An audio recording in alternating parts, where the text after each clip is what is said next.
So I've set up a firm before, as I said to you. I had a firm previously, and there's a lot made of compliance and all the issues surrounding that. So essentially, the firm has outsourced as much as it possibly can do. One of the things when I was thinking about my career in 2008 and setting up, one of the reasons that pushed me to do that was I didn't want to go away from investment management into business management. It doesn't interest me. As a small business, clearly you have to keep on top of those things, but we've outsourced the compliance. And in terms of the investment management and the bookkeeping and all that goes with that, we have two agreements. One where we're the investment advisor to a unit trust in the UK, and the other where our clients have tripartite agreements. I think, what is it called? Managed funds? I'm not sure what the terminology is in the States, but essentially we're managing assets which are on Charles Stanley, which is a UK stockbroking firm. They're on their platform and they're custodied by them. So that's the background to that. In terms of overhead, having run my own business before, I was very reluctant to take on any overhead. One of the reasons for setting up my own is I want to be doing this 20, 30 years hence. 30 might be a bit of a push, but certainly 20. And therefore, it's critical to get through the first 3 or 5 years, particularly given how we approach marketing, because our view on marketing, we'll come on to a company that I'm very fond of called Swensen Handelsbanken, and I've learnt a lot from them. But I think marketing in the financial services sector is a very tricky thing to do, because if you overpromise, marketing's quite often about overpromising or putting up this great, huge opportunity that's out there. And I think that sort of overpromising is very dangerous in financial services, particularly when you're trying to build a long-term relationship with a client and you have fiduciary responsibility towards them. So within Thistledown, we want to be around for 3 or 5 years because we think it will take at least that to get the sort of critical mass that we need to be a profitable firm by normal standards. So the overheads are very low. I'm fortunate I have a reasonable sized house. So we have an office in the house. Peter comes over. He lives in Surrey. We meet up. We're there about 3 days a week, and we come to London 2 days a week, hence meeting up today. And we're about an hour from London, so it's very easy to come backwards and forwards. So that's the background to that. In terms of what are our ambitions, I mean, why do we do what we do? Basically, I think I hope it's come across. I absolutely adore being a fund manager. I'm not somebody who did it at 11, but I've done it for a long time, and it's the thing that interests me most intellectually and in working at one's daily life. Peter feels similarly.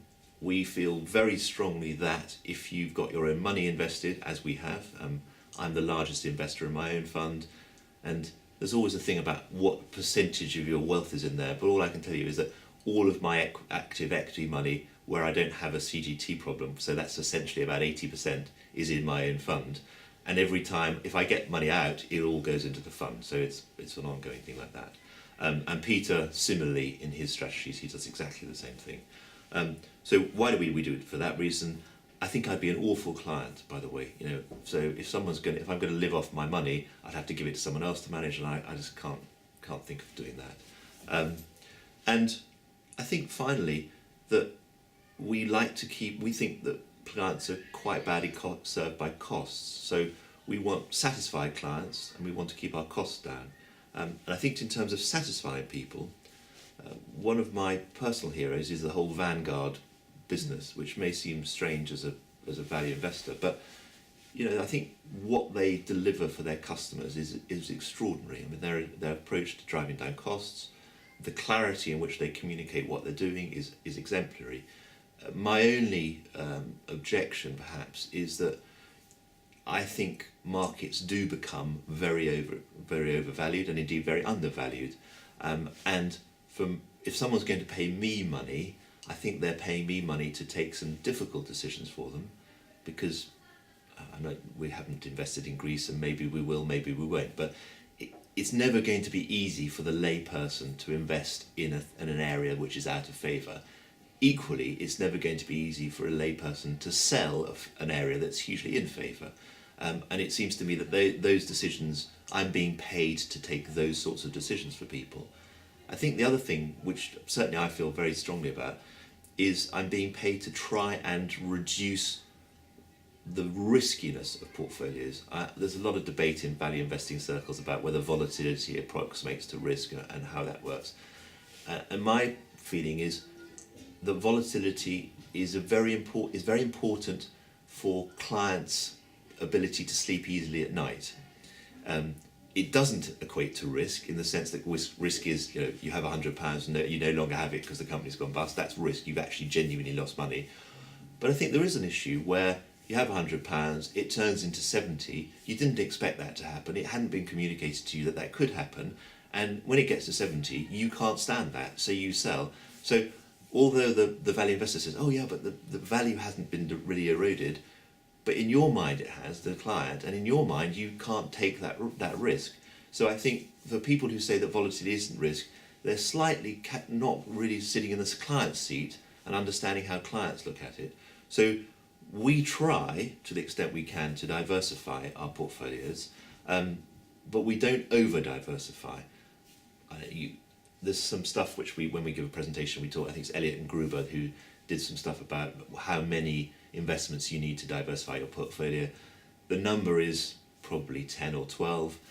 Candidly, I have more than that because of an emotional inability to really think about what would happen if I lost 5% of my money in short order when I only had a 10% holding. So I have about 30, if up to 30. But by diversifying in that way, in the short term, and I think it is short term because the fund's only been going since December 2011, we've had about half the volatility of the UK stock market, and we've returned more than the UK stock market. So to that extent, I think that's a reasonable outcome. Having said that, I think we said earlier about 3 to 5 years, I think I'd be in danger of being an aggressive marketeer if I said that the volatility between December 2010 and the end of March 2012 was something that a lot of investors should put a lot of store on, but it's something that certainly it's beginning to show through, and that's what we've got to.